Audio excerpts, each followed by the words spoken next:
Morning. So welcome everyone to this morning's session. Great to see you all here to launch the Global 500 2026 from Brand Finance. So that's our annual study of the world's most valuable and strongest brands. And we're also looking forward to a great panel session on the evolution of brand and trust in a world of AI. So thanks all very much for being here. Just a little bit about brand finance before we start. Our mission is bridging the gap between marketing and finance. So we actually, it's our 30th anniversary this year, so there'll be more on that later in the year, so various celebrations around April. But we were founded in 1996 by our founder David Haig with a mission to bridge the gap between marketing and finance. And back then, I think that was about demonstrating that brands were business assets, that they had a tangible monetary value. And I think, fast forward 30 years on, I think the mission remains very relevant, even though the world has obviously changed dramatically with the whole digital marketing revolution, with the rise of so-called performance marketing. I think the mission to sort of celebrate and champion brand building is kind of as relevant as ever. For those of you who don't know brand finance, we're in the business of value-based brand management. What that means is we first of all measure brands, so value brands, and answer questions around what's the value of my brand, how strong is my brand relative to competition. We help to manage brands. So answering questions around strategy, positioning, architecture, for example, putting in brand governance frameworks and scorecards, and then ultimately maximizing brand value and looking at incremental revenue streams. How can we really leverage this brand, this business asset to either drive new revenue streams or grow with existing clients? We think the largest brand value database in the world. So we value over 5,000 brands every single year. The Global 500 is, the sort of the centerpiece in terms of the value of the most valuable brands in the world. But we also publish during the year a whole range of different studies, sector-specific studies, so brands can see how they're doing directly against their peers, as well as regional studies, country studies, and other sort of specific studies like looking at the value of nation brands, for example, which is another event going on in Davos later on today. And all of our valuations are underpinned by proprietary research, so it's all kind of underpinned by data. We every year we conduct a study called what we call the Global Brand Equity Monitor with the general public, covering over 150,000 respondents across many different sectors and brands.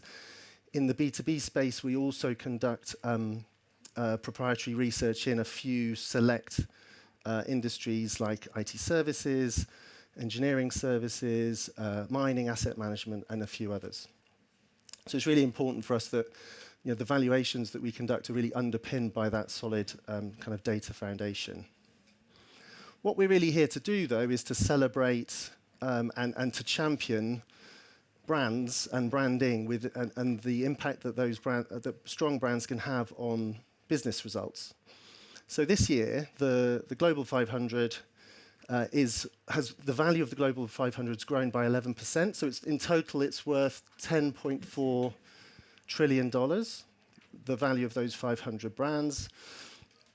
Those brands are, on average, worth 20% of their total enterprise value. So a fifth of the total value of those organizations is represented by their brands. So really sort of help reinforcing the point, brands are significant business assets. And that growth of 11% stands of the overall ranking stands against average economic growth of 3%. So we can sort of start to see strong brands helping to propel those businesses forward faster than the average.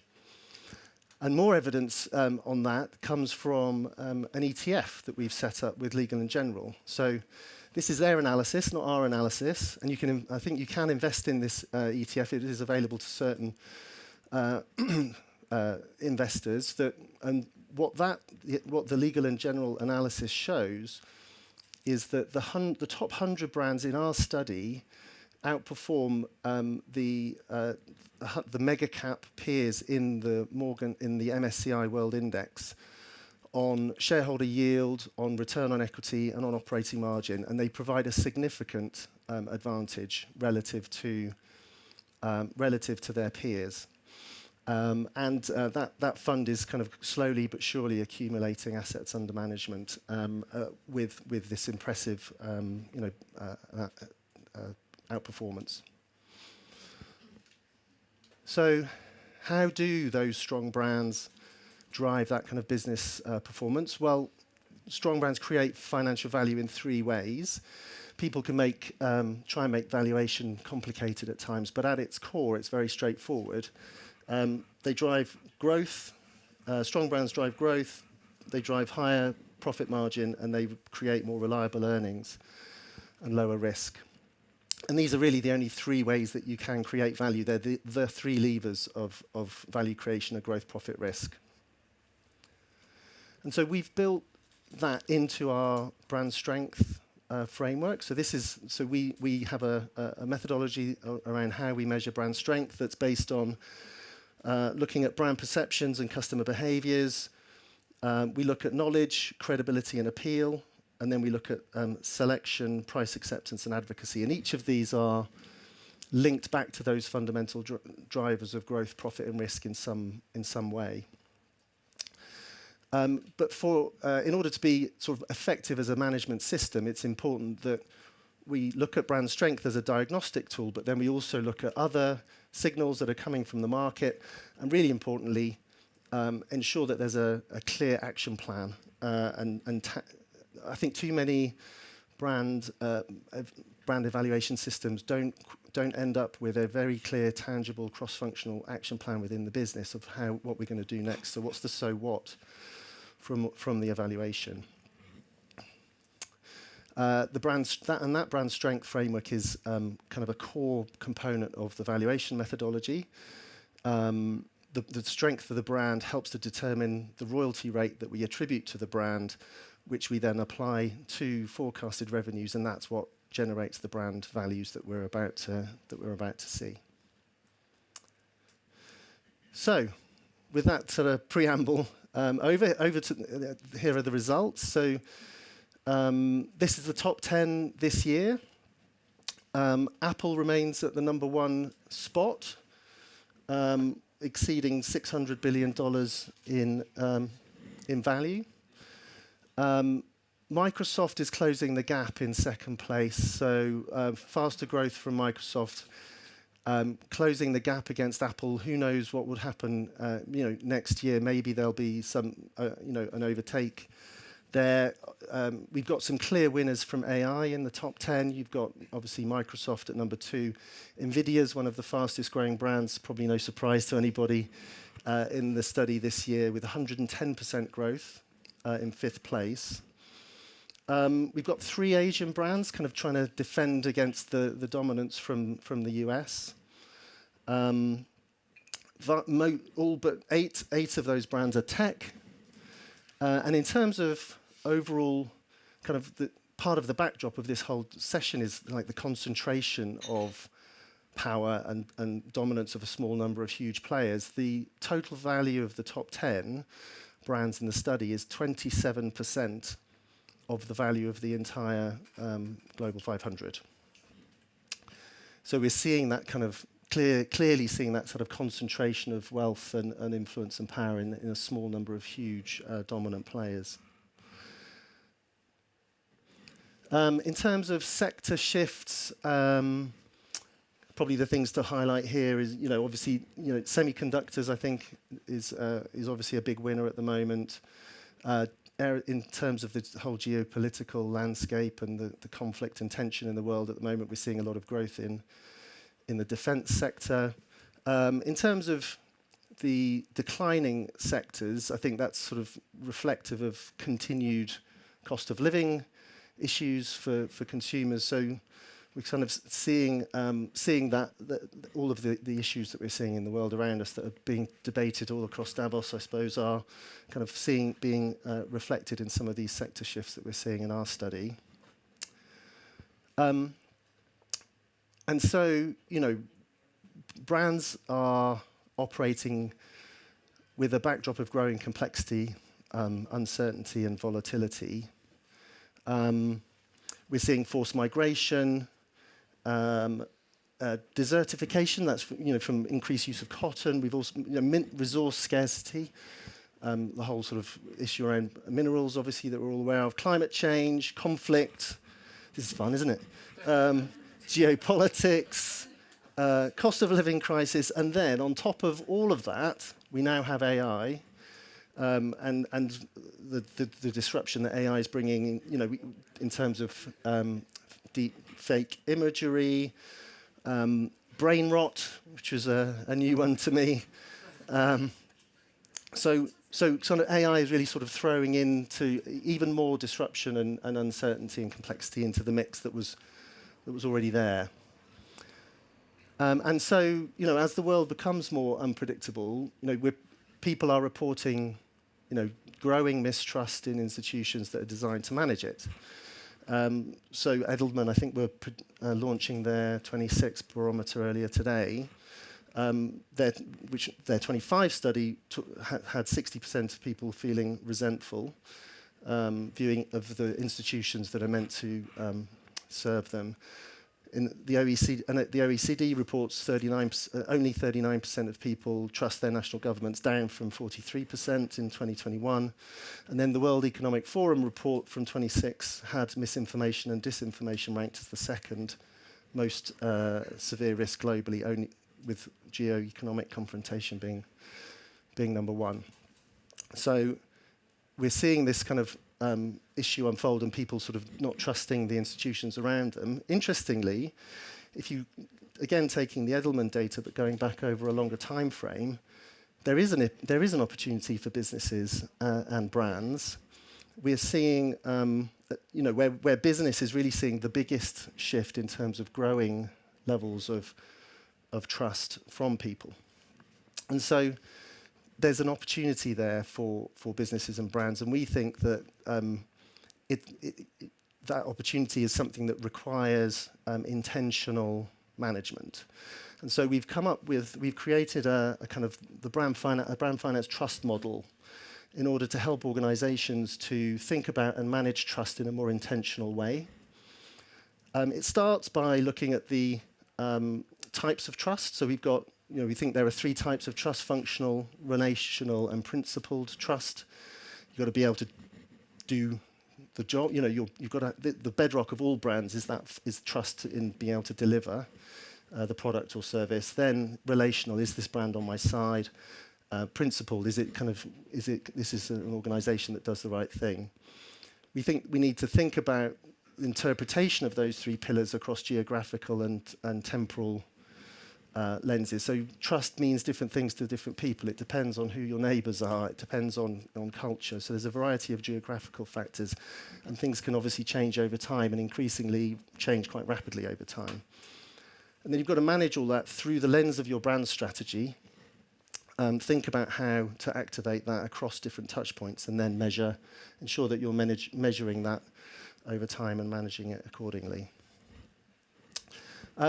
Just a few brands from our database that exemplify some of those different areas of trust. In terms of functional trust, we think Google is a good example there. Almost 80% of respondents trust Google to meet their needs.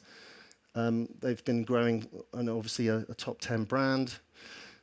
Tesla, by contrast, 4 in 10 respondents have low trust in Tesla's ability to meet their needs now. We've seen Tesla kind of being affected in terms of brand value, reduced trust. Obviously, there's an Elon Musk element there, but also obviously disruption and competition from China.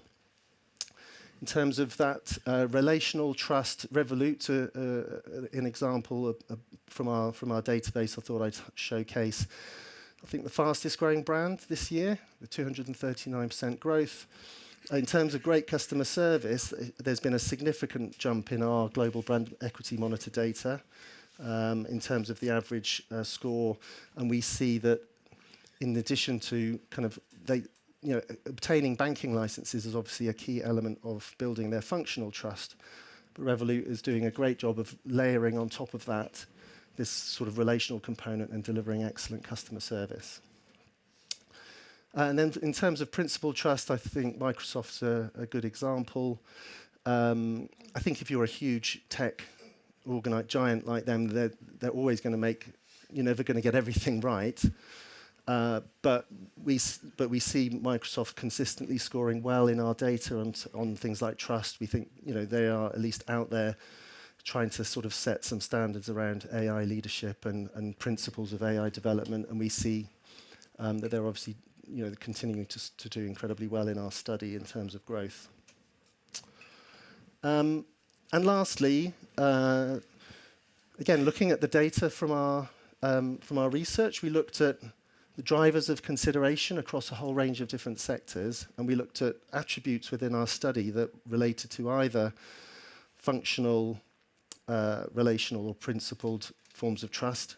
And we can see that that trust, that in terms of those combined three elements, is driving a significant amount of consideration across sectors.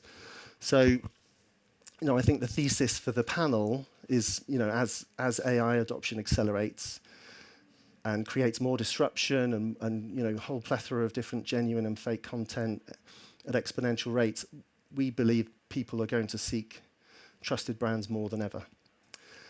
And so that is going to be the backdrop for our panel. If I could invite Jayesh from Infosys, Sam from KPMG, and Feroz from Syngenta to the stage, please. Okay. So thank you. Yeah, thank you all very much for coming and agreeing to join the panel for us. So my opening question is, we're living through a period of profound uncertainty, economic pressure, as we've just been sort of trying to set out there, climate anxiety, polarization, and now AI is kind of questioning the notion of what's real. In that context, do you believe AI is fundamentally a trust builder or a trust eroder for brands?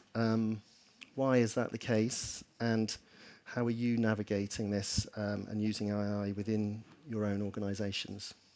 Start with you. Okay. So hi, everybody. Good morning.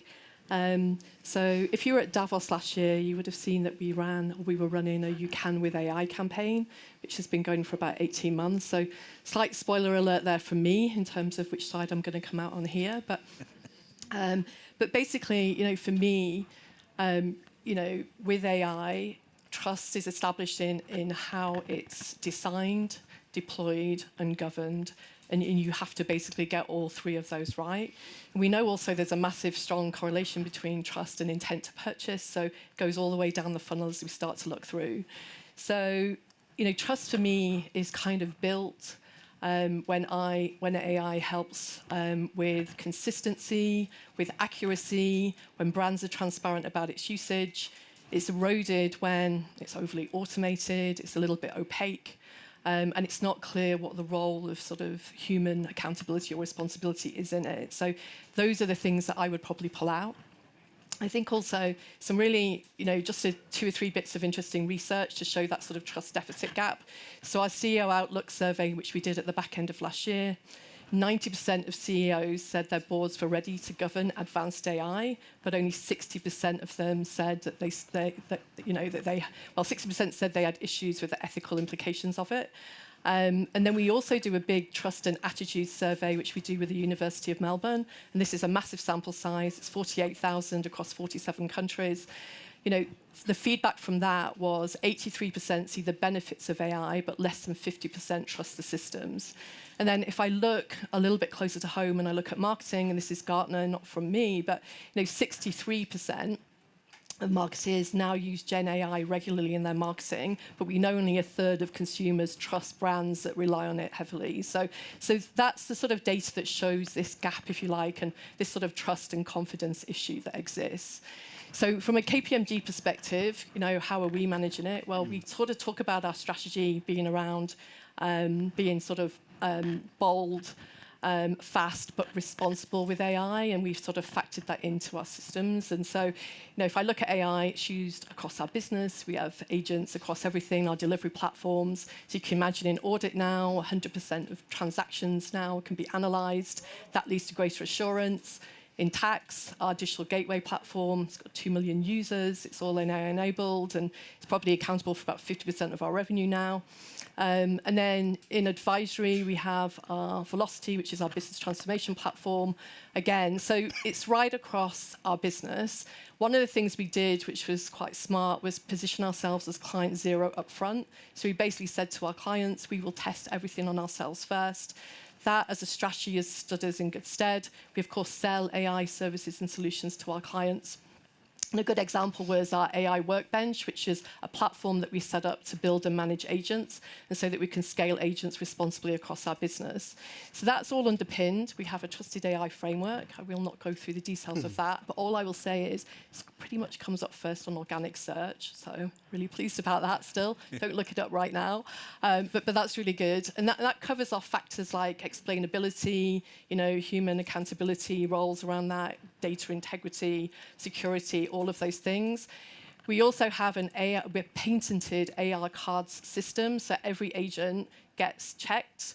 It's documented, the usage of that agent and what the boundaries are around its usage. And also we set ourselves up for external scrutiny. So we are delighted to say ISO accredited, so what's it, 42001 for AI management systems. And so we have that as well. So that's how we are approaching it really at KPMG.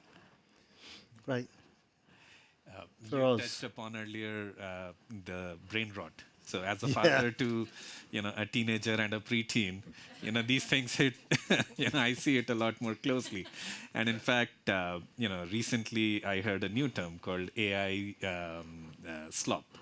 Mm-hmm. And even Instagram CEO said that, if AI slop continues to be so prevalent, Instagram will die, right? So I think it hits to the point of when AI is applied profusely, when it's applied without any governance, what you spoke about, Sam, it will lead to the erosion of trust. And therefore, this conversation is important because, we look at how we can help use AI in a way in which it, builds trust rather than, leading to the erosion of trust. You gave several good examples. I won't reiterate that. I'll talk about, Syngenta is an agriculture company. So we help farmers produce the food that we eat. On that chart, the closest to agriculture was beer right at the end of it. But today, when we look at AI, we are seeing an opportunity that AI can help solve problems that were not solvable before or much harder to solve. Using data about weather, using data about your soil, using data about the climate change and so on to help farmers. I think to me that is really the trust builder, that we are using AI in a way in which it makes real impact, and not simply as a way to get things done easily and flood the market with more AI generated slop. Are there any sort of successes or like in terms of Syngenta's application of 100%. AI coming out at the moment? Yeah. I mean, if you think about it, imagine farmers, right? So if you typically take a small farmer in countries like India, Vietnam, or Indonesia, the typical persona you can imagine is an aging farmer who's probably not very savvy, not very well educated. Compare that to a farmer in, say, Brazil or US, it's very sophisticated, large farms, access to technology and everything. These don't compare with each other. There's a digital divide, as we call it. And one of the things which we did was we built an AI agronomist, launched it in India, already being used by more than 1 million farmers. And this is, AI is able to answer expertise level questions in their native languages, in their local languages. So farmer in India can ask a question in Marathi or Punjabi, right, and get an answer that what is happening on my field. I take a picture of what they see on the field, and the system can tell them that this is the problem and what you should do about it. So that's been, a great success story in terms of AI applied in the hands. The real impact. Yeah. Great. Thanks. Feroz, Jayesh? Yeah, so I think I'll just add to whatever Sam and Feroz said. The way I look at it is, it's in a way amplifying whatever the underlying brand represents. If the underlying brand is respecting data, respecting privacy, respecting, surveillance that you do in a way, AI is going to amplify the brand trust. And if you are going to be using data in a wrong manner, disregarding the privacy, disregarding or unauthorized surveillances, AI is going to destroy trust significantly. And that's what we've seen enough number of examples of that. The way I look at it is, it's the way the trust is being seen is changing. Traditionally, the trust was built by humans, by human action, step by step, action by action. Today, I think there is a layer above that, which is how did you build systems? How is values embedded in the system? How is it governance, right? And all of that is going to define how consumers or regulators look at us from a trust perspective, right? Look at the way AI is amplifying things. We are working with some of our clients where we have helped them, personalize responses to the consumers in terms of questions at a scale. And that kind of builds a significant trust because there is transparency, there is, emotions, human emotions are taken out, human biases are taken out. And that kind of builds, a trust. So all of that, I think, puts together. And well, you talk about kind of built by humans. When when AI can generate people, voices, images, stories that feel real, how should brands kind of think about authenticity? I think because we've talked in the branding world for years about the need for brands to be human, real, authentic. But is that kind of possible or even necessary now in an AI kind of world? Great question. I think traditionally being real or being authentic was real images, real people, unbiased image, unbiased stories in a way, real stories, and unfiltered, images in a way. Today, if you look at it in an AI world, it's humanly impossible to find out what is AI generated and what is human generated, right? And in that kind of an era, if you're trying to say that being real is not using AI, that battle is already lost in my mind, right? The definition of authenticity is changing. It's moving from content to intent.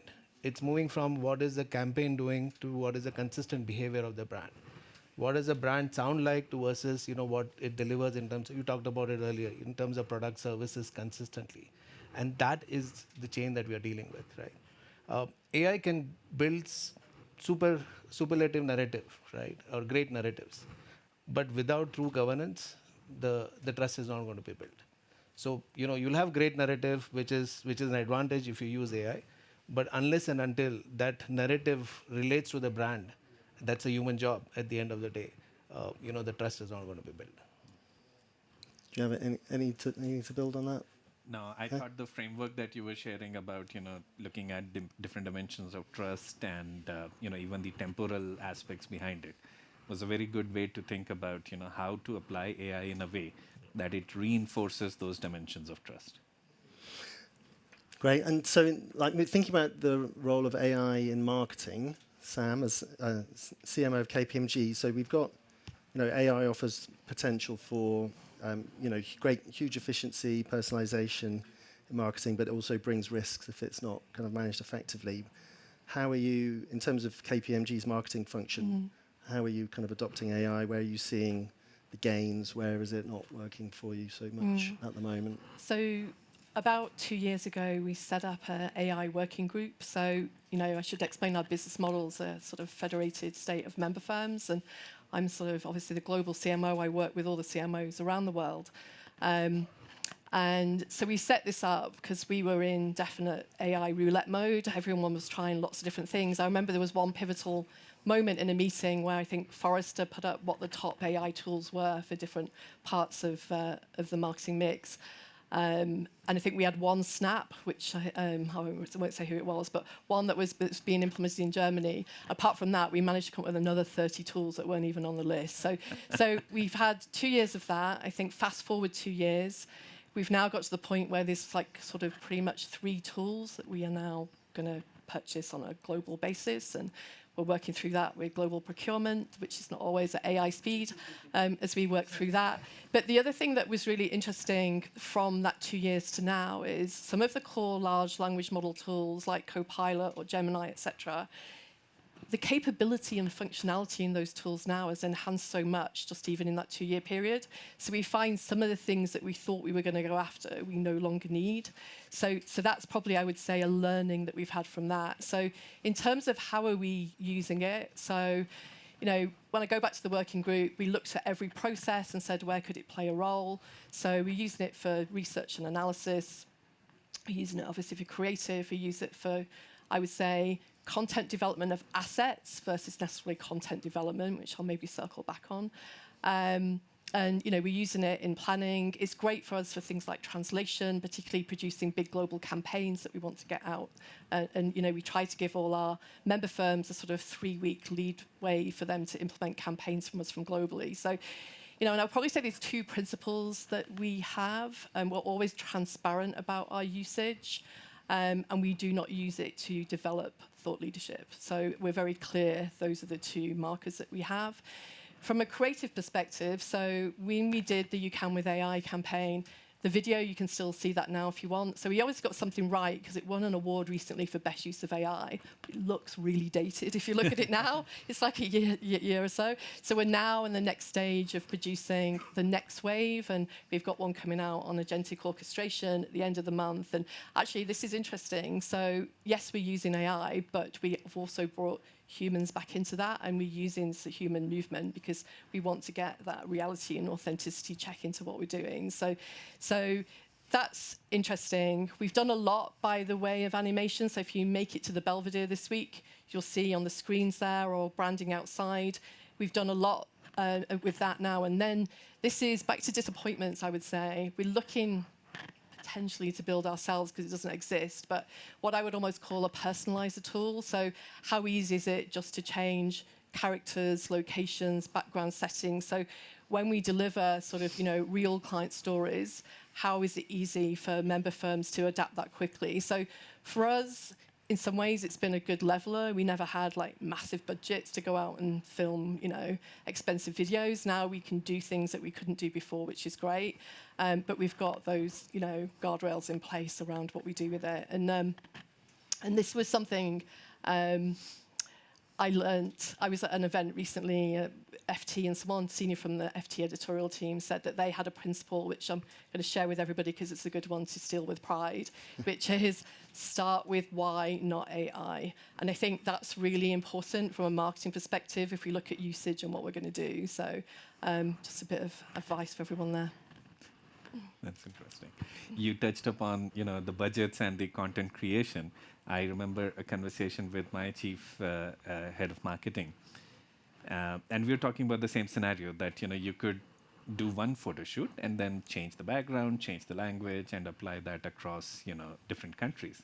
And I asked her a question, to which I would say we haven't still answered it, is to that actor and the crew, do you pay them for one shoot or 30 different shoots or somewhere in between, right? That's the kind of question that, you touched upon governance earlier, that we need to be thinking about. That what does it mean to really apply AI in the right way? I mean, when we were talking before the session, you mentioned about customer success stories in terms of marketing. Yeah, I mean, this is a good example because, when it comes to agriculture, every country, every local region is different. And when we then apply AI, we make sure that it is deployed in that local context. So we develop it globally, but then we fine-tune it with the data and the context of that local environment, which is why this question of, do you charge for one shoot or 5 shoots becomes important. But we've seen tremendous impact. Farmers in Tanzania can improve their rice yield by an order of magnitude by doing effective AI-assisted decisions. And these kind of impact is important. I'll maybe talk about it later. Yeah. Why in agriculture this is fundamental. Well, Jayesh, Yeah, did go you- on. No, Sam. just triggered. I was just going to, because you were talking almost sometimes about the indirect impact. And one thing I didn't say, there's a lot of indirect impact about the way marketing now works. So, we're what I would call a content-led brand in terms of we produce a lot of thought leadership content to go out.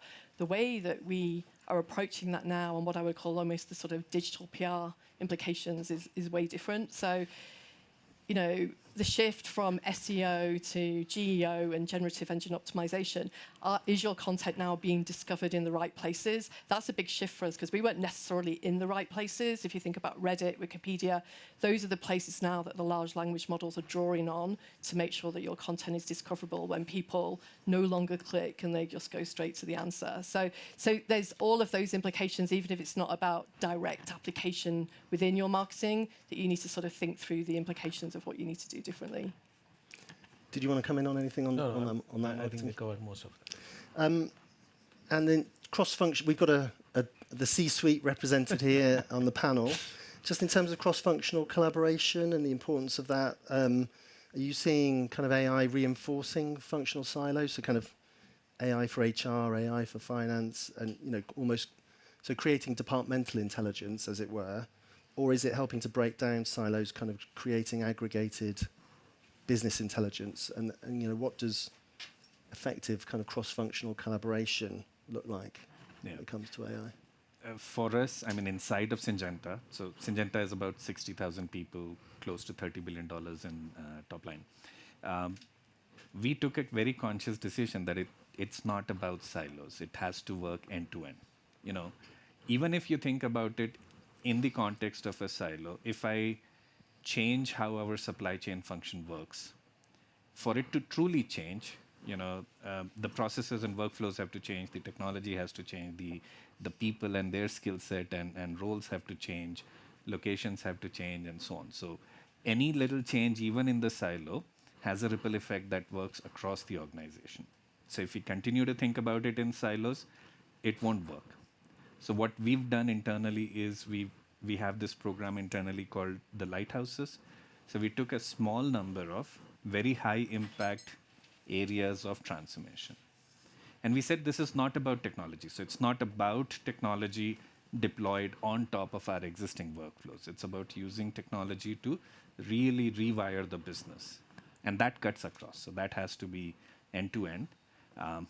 Early days, maybe next year when I come, I'll have some data on what kind of impact we have seen. But it's already looking very, very promising in terms of what it can have an impact. Yeah, I think Feroz kind of talked about it. If you are looking at the large-scale AI impact, right, it has to get embedded into the core part of the business, the core operations of the business. And if you're looking at something like that, you cannot have AI in silos, right? You need to have the whole of IT infrastructure data set in a way prepared for it. You need to have the fundamentals right in terms of whether you have systems in place, whether you have people who are AI enabled, etc. And for that, the whole organization has to come together. And even when the whole organization comes together, like every cross-functional initiative, people will have to rise above their own functions and see what is important from the organization perspective. If I'm only going to look at from a finance perspective and from the margin perspective, it's not going to maybe yield results. I'll have to balance, what is the trust factor, how the consumers are going to look at it, how margins are going to impact it, of course, and how the risk and trust over a period of time going to evolve. And maybe there is a fine balance between all of them. You compromise somewhere, you don't compromise somewhere in terms of what is important for you. But overall, I think that's how I would look at it. It's like any other large-scale cross-functional initiative where you have to ensure that everybody comes together, and maybe there is somebody who plays a role of a navigator on top of that, of bringing everybody together and moving them in the right direction. I think that's how we've seen it working across. Infosys' brand being about navigation, of course. And well, I was talking about business value creation earlier in the context of brands driving business value. Infosys is kind of at the forefront of helping clients implement AI. So just in terms of your clients, asking questions around, there's probably so many different areas that they could go, and the question is where and how to focus that AI adoption in terms of enhancing business value. So where are you seeing kind of the biggest opportunity to create business value from AI, and what kind of watch outs in terms of that?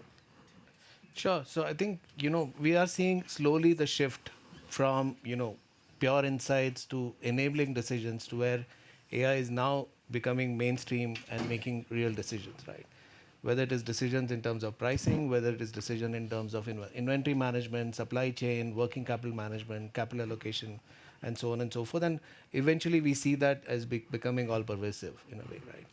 And I think this is a year where many of the organizations will make that shift, right? From standalone, siloed, POCs to other use cases to the actual, org-wide use cases. And that's a change that we are seeing happening. I think the opportunities, if you ask me, are in the decision advantage where, where you can, again, as I talked about, pricing, inventory management, working capital, large-scale productivity. And I'm not talking about organic efficiency here. I'm talking about productivity in terms of, knowledge worker space, whether it is finance, whether it is, engineering, sales, etc.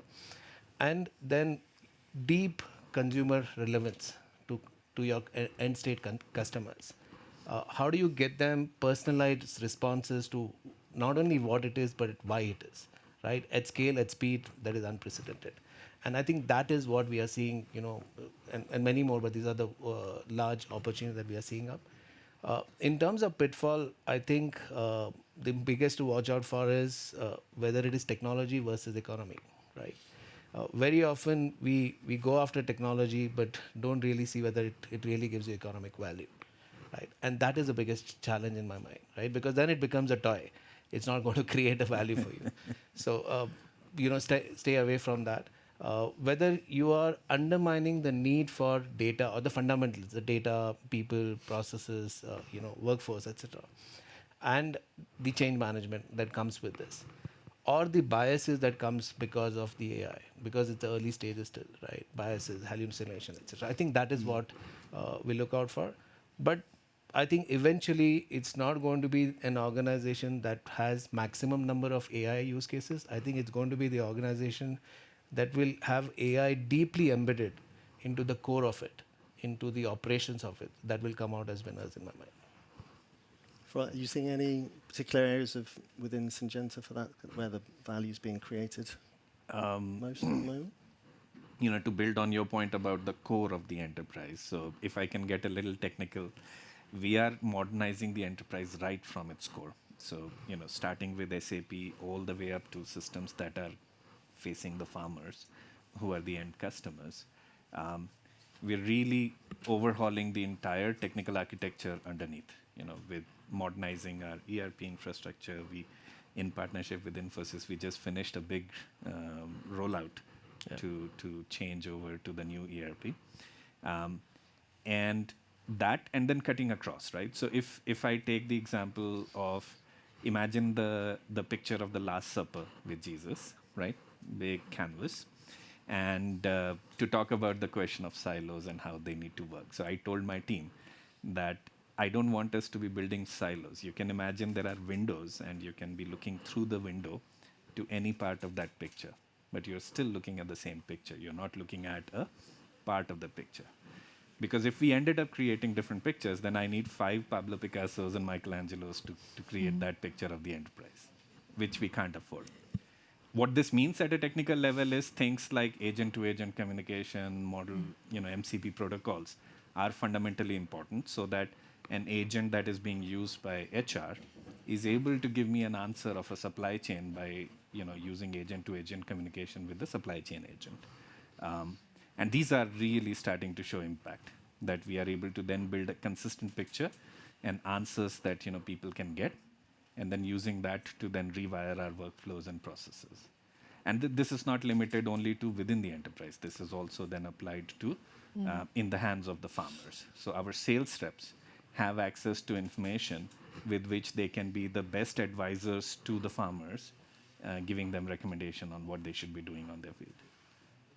I think I'll open it up to the floor if there are any questions. So, hi, thank you so much, Natalia Fila. Thank you. Is this working? Yeah. So I find that we are talking a lot about the implementation of technology and how it's building and how we're forecasting it, looking. But one thing I think there might be a need for a shift is looking at the people, because obviously this is affecting us, employees. And they say, obviously the data varies, top of my mind, but that if we train for 8 hours a week employees on AI, we will save 14 hours of work a week. However, there's about 12% of training to those people. So my question would be, where do you think in terms of leadership and mindset and roles, do leaders need to be placed now? Do they need to be shifting that mindset, and how, in order to enable all of this technology to be happening? Thank you. I don't mind kicking off. So, I mean, I would just say, yes, we recognise that, trust drives adoption. So I think that's why we've talked quite a lot about the systems and getting the systems trusted, because that will drive up. I mean, from a KPMG perspective, we have 275,000 employees. We have trained, I would say, 85% of those on AI.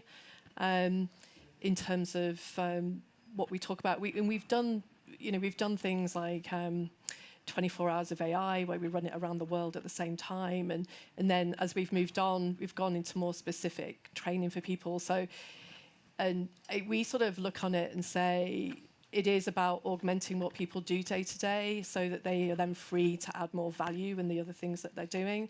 But I think to get to the nub of your question, yes, that comes from leadership, and it's a leadership choice about how to position and role model what needs to happen on AI. So we do a lot around adoption and getting people comfortable with it, because then that's the way in future we'll see the value. And I think, like both of the companies up here, we see this is a full transformation of our business. And the bit we've talked a lot about the what I would call the enable and the embedding phase of AI, but there will be the evolve phase where people will fundamentally change their business models, and that's what's going to be coming next. And if I can just add, I think similar story at Infosys. We are 350,000 employees, right? And we have seen technology waves after waves, and every time we have seen a wave, we have repurposed our workforce to learn on that wave, and that's not different this time either, right? Out of those 350,000 employees, 95% or 90+% are completely trained on AI at different levels, from being AI aware to being AI builder or AI masters, depending on the need. And that piece of being AI builder or master is expanding as we speak. So that's how we are seeing change. The point that comes from a leadership perspective is, at every point in time, are you pushing your team to embrace technology, faster than ever? And I think that's a change that we are seeing today. In my own function, I can say that with confidence today that we have been telling people that show me what AI can do, and I can give you an example, and also how value is being misinterpreted or less interpreted, whichever way you look at it. There's an order to collection process that we had, and we said we should embed AI into this.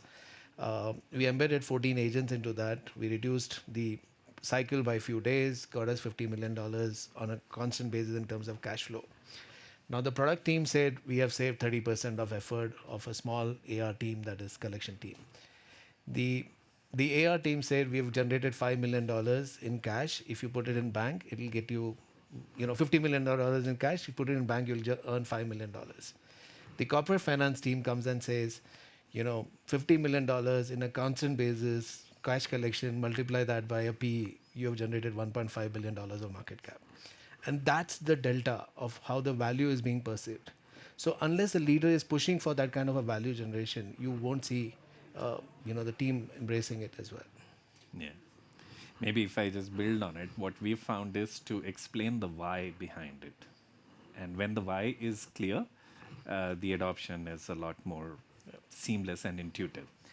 You know, if the why, the reason behind doing AI is seen as cost cutting, or I can service customers without having people on the ground and so on, then it won't work. I mean, people will reject it, customers will reject it.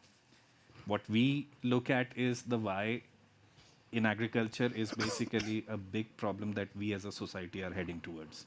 By 2050, we will have 10 billion people. There is not enough land to feed everybody. We need 600 million hectares of additional land just to grow enough food for everyone. And that is the why for us as a company. That if we don't do it, if we don't do this to ourselves, and if we don't bring these kind of transformative protocols to agriculture, we as a society will not have enough food to feed everyone. So that's a lot then becomes more intuitive for people to fall behind that, yes, I know why I'm doing this. Thought-provoking. Any other questions from the audience? Okay. Just a last closing question then for everyone, I think. Looking ahead, what do you think is the next kind of major frontier for brands and their use of AI, and how should leaders in those organizations be preparing for that? Start Over with you, me. Sam. Okay, so I'm not going to necessarily talk tech, although those who were at CES 2 weeks ago have all come back saying it's physical AI, it's physical AI. So that's what we're hearing. But we've got a session in that ice rink 11:45 today. If anyone wants to come and see me. It's with Microsoft, MasterCard, and Cloudflare. It's really looking at agent commerce and how that's going to impact going forward. And I think that and the future of the agentic web and how that's going to evolve, I think is going to be really interesting. But I would bring it back to, we haven't talked about this much up here, but AI is a massive leveler. People who can enter your market that weren't entering your market before, the things that they can do now, which they were maybe not able to do before. If you are not thinking about how are you going to keep or retain your competitive advantage and stay distinctive and keep original in this market, that is the thing to focus on. So I think I would bring it back to that, and I would also say, the future currency is trust. So it's exactly the point you made earlier. It will be about whether you are trusted as a brand and how you can go about keeping your customers or clients loyal to that as you move forward. That, for me, is where the focus needs to be. Yeah. For me, I'll go back to what you said at the start, the value, the impact that we create. And I think what companies and brands need to focus on is that impact that they will have. And I'll also say selfishly that I don't see enough of when it comes to agriculture and food security. Out of the top 10 you said, 8 of them were technology companies. So there is influence coming from the technology companies, but the impact has to come when we apply technology in meaningful ways. So I hope that we are able to see that shift in discourse and create maybe next year or a few years from now, people will talk about industry brands that have real impact, enabled through technology, but bridging that gap. Thank you. I think for me, as I said, slightly earlier, it is about, how do you get what AI does and relate that to what brand means, right? Or what the organization means. AI will disproportionately, in an unprecedented manner, increase scale, increase speed, for whatever you're doing. If that is not going to relate to what the brand means in terms of people's mind, in terms of how the brand behaves, whether it is product, services, decision that the brand is taking, you're going to have the challenge, right? And that is where I go back to my earlier statement that, the way people are going to see trust is not only the traditional way, but in an additional layer of how systems are built, what kind of values are embedded, what kind of guardrails are being built in terms of what decisions AI can take, what decisions human will have to be involved into. And all of that put together will mean you created enormous amount of trust. You build it carefully, you will create enormous amount of value and trust. You build it carelessly, you might erode it faster than you even realize, because in the social world today, socially connected world today, any failure, it happens in public in real time. right? And that's the difference AI brings in. Yeah. I suppose there's a lot of talk about AI and the disruption, but it is fundamentally a tool. I still believe that the fundamentals of building a strong brand still haven't changed. You've got to be relevant, got to be differentiated. Yeah. You've got to have clear values. You've got to have a clear positioning in the market. Nothing's really changed in terms of the fundamentals of building a strong brand. AI is another tool that allows you to deliver that if it's done well in the right hands, kind of thing. Yeah. Okay, well, thank you very much indeed to our panelists. This sort of wraps up the end of the presentation and panel session. If you can, please do stick around for some networking afterwards. But otherwise, thank you very much to the panelists, and thank you to you guys for coming. Thank you.